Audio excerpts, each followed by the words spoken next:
हा, जय श्रीराम. मी सागर देशमुख.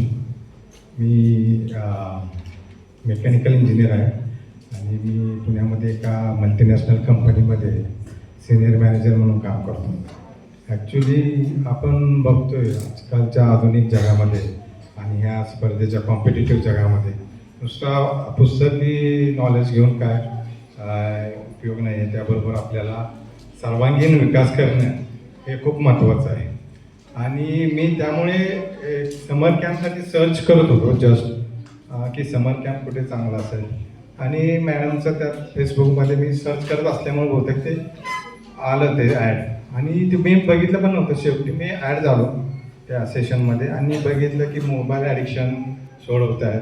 आणि ही सध्या काळाची गरज आहे.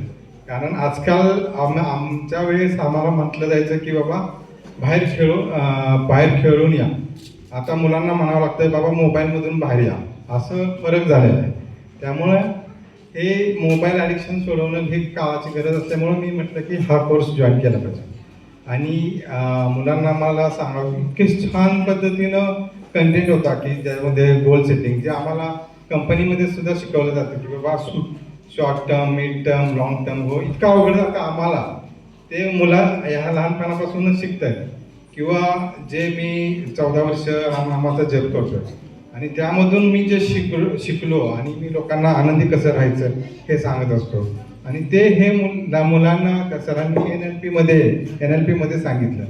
आणि ह्या लहान वयात त्यांना एवढं सगळं नॉलेज मिळतं आहे हे खरंच ह्या मुलांचं अवभाग्य आहे. मॅडमनी सांगितलं की स्वप्न मोठी बघा. स्वप्न खरोखर मोठी बघितली पाहिजे. ज्यावेळेस मी लहान होतो त्यावेळेस तुमच्यासारखा समर कॅम्प आम्हाला मिळत नव्हता. आम्ही समरमध्ये गच्चीवर सगळे झोपायचो. पाहुणे मुंबई पुण्यावरून यायचे, मग त्यांच्यावर गप्पा मारायच्या आणि आम्ही बघायचो की आमच्या गावच्याच आहेत मॅडम. त्यामुळे आम्हाला अभिमान वाटतो की असं काहीतरी चांगलं काम करतात भारत देश घडवण्याचं. आणि वरून विमान जायचं आमच्या बेंगलोरला, एकच विमान जायचं संध्याकाळचं. त्यावेळेस मी ठरवलं की बाबा आपण पण विमानात बसायचं. आणि ठरवलं आणि मी आता बाहेरच्या राज्यात जातो, देशात जातो. तो तर फायदा झाला. पण आता मला लक्षात येतं की आपण जर ठरवलं असतं की विमान विकत घ्यायचं तर आज माझ्याकडे विमान आलं असतं. त्यामुळं स्वप्न बघताना मोठी स्वप्न बघा. आणि त्याबरोबर स्वप्न नुसती बघू नका, त्याबरोबर तुम्हाला जिद्द, मेहनत आणि चिकाटी ह्या गोष्टीचं आपण अनुकरण केलं पाहिजे. कारण की मेहनत केल्याशिवाय कुठल्या गोष्टी मिळत नाही. आता आपण बघितलं तर मुलं सर्च करतात how to become rich without study, अशा पद्धतीचं सर्च असतं त्यांचं. तर ह्या अभ्यासाशिवाय पर्याय नाही. अभ्यासातून आपल्याला यश मिळतं, पण आपल्याला महान बनवतात ते आपले संस्कार. आणि हे संस्कार देण्याचं काम पाटील मॅडम,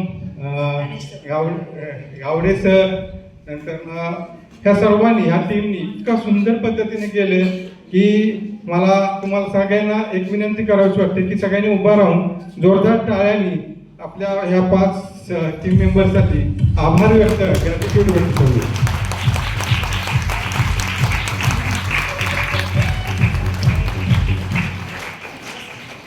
आणि छान पद्धतीने त्यांनी सांगितलं की जिंदगी को कुछ इस तरह से आसान करना है कि जिंदगी को कुछ इस तरह से आसान करेंगे, किसी को माफ कर दिया, किसी से माफी मांगली, किसी से माफ कर दिया.